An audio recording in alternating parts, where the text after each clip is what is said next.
유럽 지도를 한번 보세요. 영국을 가로지르는 고든 도로들이 보이시나요? 그리고 지리적으로는 전혀 말이 안 되는 곳에서 번창하는 항구들도요. 분수에서 여전히 물이 흐르는 건조한 언덕 위에 자리 잡은 도시들. 그건 자연지형이 아니라 로마의 토목 기술입니다. 사실 30번째 사실입니다. 스페인의 리오틴토에서 광부들이 흙 속에 묻혀있던 거대한 나무 바퀴를 발견했습니다. 그들이 발견한 것은 단순한 바퀴가 아니라 지형을 금으로 바꿔주는 기계였습니다. 말 그대로 그것은 로마 시대의 물레방아였으며 깊은 광산에서 물을 퍼올려 금과 은의 채굴을 획기적으로 늘려주었습니다. 로마 광부가 진흙에 무릎까지 잠겨 바퀴가 도는 모습을 바라봅니다. 바퀴가 돌 때마다 그가 볼 수 없는 군대와 도시를 떠받치는 힘이 되었습니다. 광부들이 돌아가는 물레방아에 감탄하고 있을 때 기술자들은 훨씬 더 큰 도전에 직면해 있었습니다. 바로 산 전체를 무너뜨리는 방법이었죠. 29번째입니다. 로마인들은 산 전체를 무너뜨리는 방법을 알아냈습니다. 루이나우 몬티움이라는 과정을 사용해서 그들은 엄청난 수압을 이용해 산의 일부를 약화시키고 결국 붕괴시켰습니다. 노동자들은 일하면서 낙석에 깔리거나 홍수에 휩쓸릴 위험에 직면했습니다. 오늘날에도 우리는 유럽 전역에서 이러한 예시들을 여전히 볼 수 있습니다. 산을 정복한 후에는 이렇게 광대한 제국에 도로를 어디에 건설할 수 있을지 라는 질문이 남았습니다. 28번째입니다. 오늘날의 포트홀로 가득한 도로와 달리 로마는 18만 6천 마일이 넘는 로마 도로를 건설했으며 그 도로들은 매우 견고해서 오늘날에도 많은 부분이 남아있습니다. 단단한 화산암과 화강암으로 만들어진 이 도로들은 광대한 제국을 연결했습니다. 이 도로들은 사람들과 상품을 유럽, 아시아, 북아프리카 전역으로 이동시켰고 의도치 않게 외래종을 퍼뜨려 지역 생태계를 영원히 변화시켰습니다. 도로 덕분에 여행이 가능해졌지만 겨울을 살아남는 것은 완전히 다른 문제였습니다. 27번째입니다. 겨울을 동상 없이 버텼다면 로마인들에게 감사해야 합니다. 로마인들은 히포코스트 난방을 고안해 따뜻한 공기를 바닥과 벽으로 순환시켰습니다. 이 시스템 덕분에 주택과 목욕탕 등 모두 따뜻하게 유지할 수 있었고 이 난방 없이는 추운 기후에서 대도시 건설이 훨씬 더 어려웠을 것입니다. 따뜻한 바닥도 중요하지만 소식과 명령이 군대만큼 빠르게 전달되려면 어떻게 해야 할까요?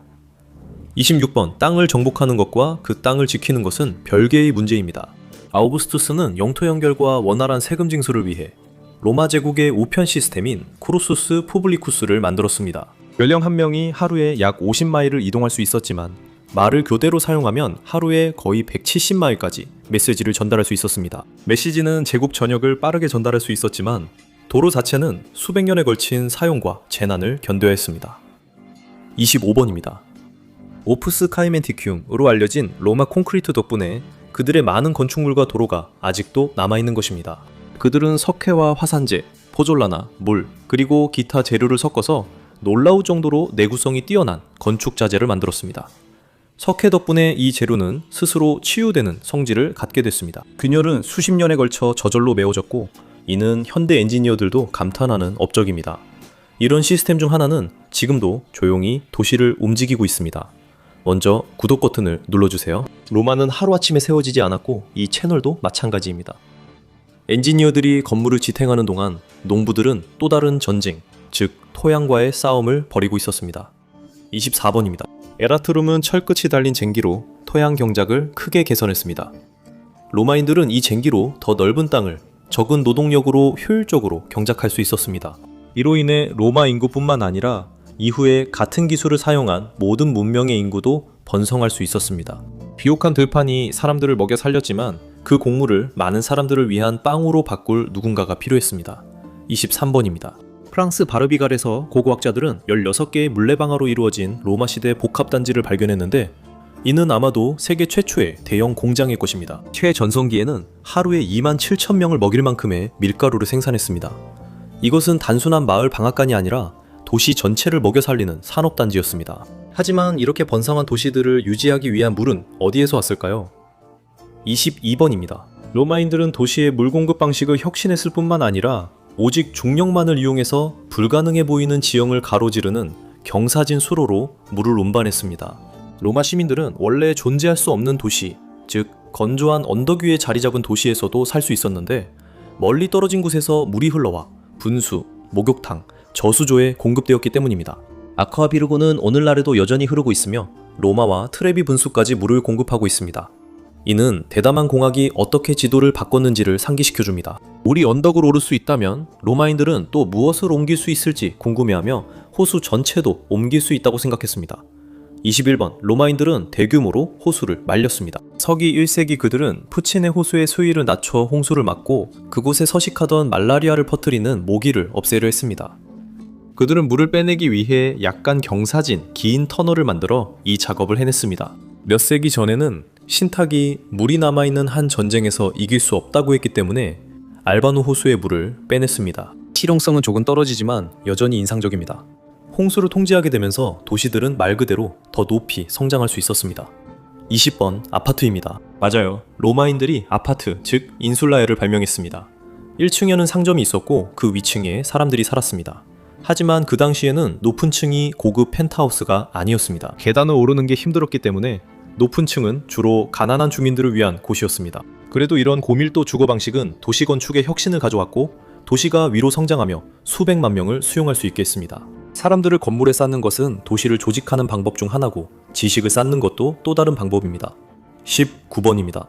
두루마리는 인상적이지만 길고 불편하며 로마 제국 전역에 공유하기도 어려웠습니다. 그래서 로마인들은 파피루스 종이를 겹겹이 쌓아 원시적인 공책 같은 초기 형태의 코덱스를 고안해냈습니다. 지식은 그 어느 때보다 빠르게 퍼져나가 먼 지역에서도 설계도, 과학적 발견, 중요한 정보를 받을 수 있게 되었고 이는 로마 세계의 발전을 영원히 바꿔놓았습니다. 코덱스는 아이디어 확산에 기여했지만 현대 도구 없이 도시 전역의 먼 거리의 물을 어떻게 옮겼을까요?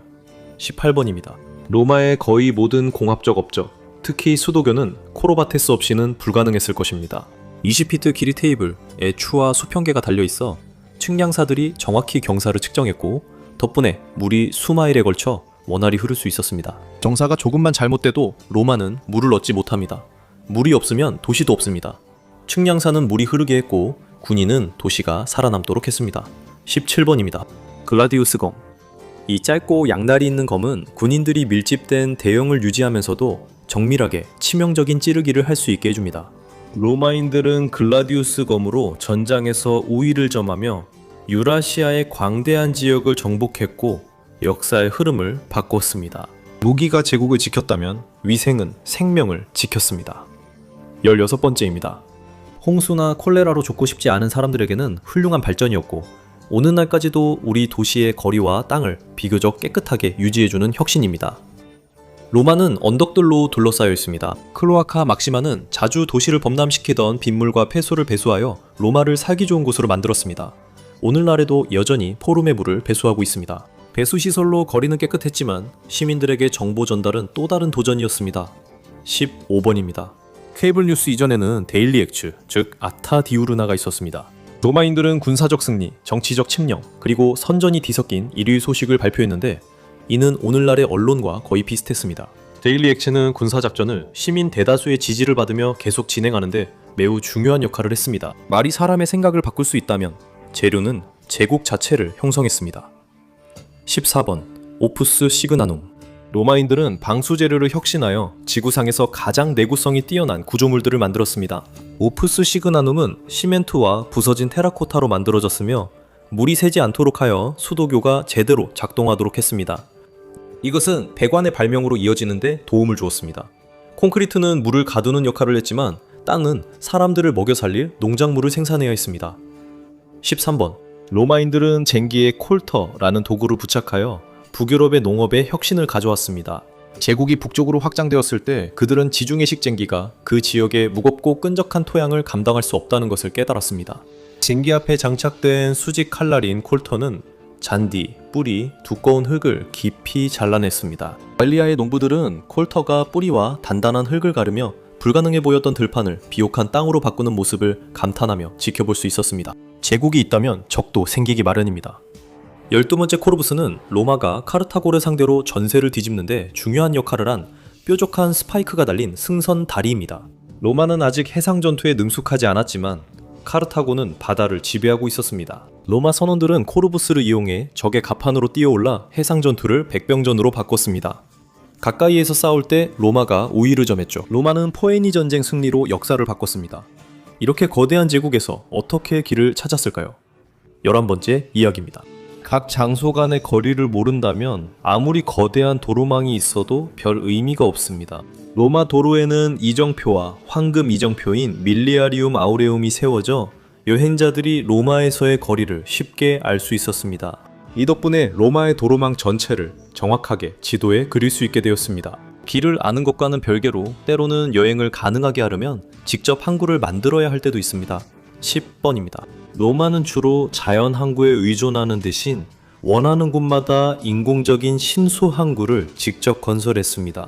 이로 인해 무역과 선박 운송이 이루어질 수 있는 장소가 달라졌습니다. 제국 항구 포르투스뿐만 아니라 로마의 토목 기술과 준설 노하우 덕분에 코린트의 라카이온 같은 항구들도 노출된 해안선을 따라 생겨났습니다. 항구들은 해안선을 바꿨고 가물막이는 강의 형태를 바꿨습니다. 9번입니다. 로마인들은 흐르는 강에 어떻게 큰 다리를 지었을까요? 그들에게 스쿠버 다이버도 없었잖아요. 로마인들은 가물막이를 사용했습니다. 케이퍼댐은 강바닥에 설치하는 방수 구조물로 내부에 물을 퍼내서 마르게 만들 수 있었습니다. 한 건설팀이 강물을 일시적으로 막아낼 수 있었는데 이는 당시 대부분의 사람들이 상상도 못했던 일이었습니다. 오늘날에도 가물막이의 현대식 버전이 전 세계에서 다리를 건설할 때 사용되고 있습니다. 물은 통제할 수 있었지만 태양은 아직 활용되지 않은 또 다른 자원이었습니다. 8번째로 로마인들은 친환경 에너지에 굉장히 관심이 많았습니다. 그들은 대형 유리창을 이용한 수동 태양열 건축을 통해 공공 건물과 목욕탕을 따뜻하게 했습니다. 그들은 또한 태양 에너지를 집중시켜 횃불을 밝히는 데 사용했습니다. 이것이 너무나 중요해져서 서기 6세기에는 로마 입법자들이 시민들에게 일조권을 보장하기까지 했습니다. 고가교를 본 적 있고 어떻게 만들었지 생각해 보셨나요? 7번째로 로마인들은 아치의 공학적 유용성을 처음 이해한 사람들이었습니다. 무게를 아래와 바깥쪽으로 분산시킴으로써 아치는 로마인들과 그 이후의 모든 문명이 콜로세움과 같은 거대한 구조물을 지을 수 있게 해주었습니다. 하나의 쐐깃돌만으로도 다리나 수로를 떠받칠 수 있었고 로마인들은 이전보다 더 크고 높고 튼튼하게 지을 수 있었습니다. 구조물들은 세워지지만 지도가 없다면 당신은 그것들을 결코 찾지 못할 수도 있습니다. 6번째로 로마는 이티네라리아라고 불리는 세계 최초의 여행 안내서를 개발하여 로마인들이 세계 최초의 관광객이 되게 했습니다. 이 안내서들은 여행자와 상인을 위해 경로, 정차 지점, 거리 등 필수 정보를 지도에 표시했습니다. 가장 유명한 것은 타블라 푸탄가리아나로 원본은 사라졌지만 13세기 사본 덕분에 오늘날까지 전해지고 있습니다. 지도 제작은 단순히 실용적인 것에 그치지 않고 로마인들이 세상을 상상하는 방식을 바꿔놓았습니다. 지도는 사람들이 육지를 탐험할 수 있게 해주었고 로마인들은 바다에서 양식하는 법도 배웠습니다. 5번째로 양식업 덕분에 로마인들은 얕은 석호에서 바닷고기와 굴을 기를 수 있었고 원할 때마다 수확할 수 있었습니다. 부유한 집들은 비바리아라는 고대판 레스토랑의 랍스터 수조 같은 공간도 갖고 있었습니다. 부유한 로마인은 저녁 식사 때 수조에서 직접 물고기를 골라 잡는 원조, 직접 고르는 식사를 즐겼습니다. 현재 양식업은 가장 빠르게 성장하는 식품 산업으로 거의 전 세계에서 이루어집니다. 해산물은 그 중 하나입니다. 하지만 로마는 여전히 연료, 선박, 건축 자재를 위해 숲이 필요했습니다. 4번째, 산림 파괴입니다. 로마의 발명품과 프로젝트는 연료, 건설, 그리고 새로운 농지를 위해 엄청난 양의 목재를 필요로 했습니다. 유럽 전역의 숲이 그 수요를 충족시키기 위해 완전히 베어졌습니다. 로마의 배, 집, 그리고 요새가 목재로 세워지는 동안 온 풍경이 나무 없이 황폐해지는 모습을 상상해보세요. 오늘날 옛 로마 제국의 대부분 지역에는 원시림이 거의 남아있지 않으며 그 숲의 대부분이 사라진 것은 로마의 활동 때문입니다. 그리고 그 모든 나무들은 어딘가에 쓰여야 했습니다. 3번째로 로마인들은 포르티스의 유적이 보여주듯 선박 건조를 거대한 산업으로 만들었습니다. 조선공들은 적의 선박을 연구한 뒤 지중해를 지배할 수 있는 더 튼튼하고 빠른 배를 만들었습니다. 이로 인해 마르노스트룸, 즉 우리의 바다가 탄생했고 지중해는 장벽이 아니라 하나로 통합된 무역권이 되었습니다. 배들은 항해했고 전투가 치열하게 벌어졌으며 의무병들은 승패를 가르는 숨은 차이였습니다. 2번째로 고대 로마는 군대의 야전 의사와 의무병 팀을 처음으로 배치한 문명이었으며 이는 전 세계 전쟁의 양상을 바꿔놓았습니다. 역사학자들은 로마의 전투 손실 감소, 더 건강한 병사들, 그리고 무엇보다도 향상된 사기를 군대 의무병들의 공으로 돌립니다. 이것은 로마가 알려진 세계를 정복하기 위해 장기적이고 대규모의 원정을 수행할 수 있게 해주었습니다. 그리고 제국은 규칙에 따라 운영되어야 했습니다. 그리고 때로는 그 규칙이 공정하지 않았습니다. 마지막으로 2000년이 지난 지금도 유럽 도로와 도시는 여전히 로마가 그어놓은 선을 따릅니다. 그뿐만 아니라 로마 공화정은 현대 민주주의에 영감을 주었고 제국들이 수세기 동안 대규모 노예제를 유지할 수 있게 해주는 허점들도 만들어냈습니다. 직접 민주주의는 거대한 제국에는 너무 복잡했기 때문에 시민들은 어려운 결정을 내릴 대표들을 선출했습니다. 150개가 넘는 나라들이 민주주의 정부의 청사진을 갖게 된 건 로마 덕분입니다. 한 가지는 분명합니다. 로마는 단순히 영토만 정복한 것이 아닙니다. 로마는 강을 바꾸고 산을 평평하게 하며 불가능한 곳에 도시를 세웠습니다. 제국은 오늘날 무너졌을지 몰라도 로마가 만들어낸 지형은 결코 사라지지 않았습니다. 오늘 저와 함께 해주셔서 감사합니다. 영상을 재미있게 보셨길 바라며 이런 영상을 더 보고 싶으시다면 구독과 알림 설정을 부탁드립니다. 정말 큰 힘이 됩니다. 감사드리며 다음에 매트팩에서 뵙겠습니다.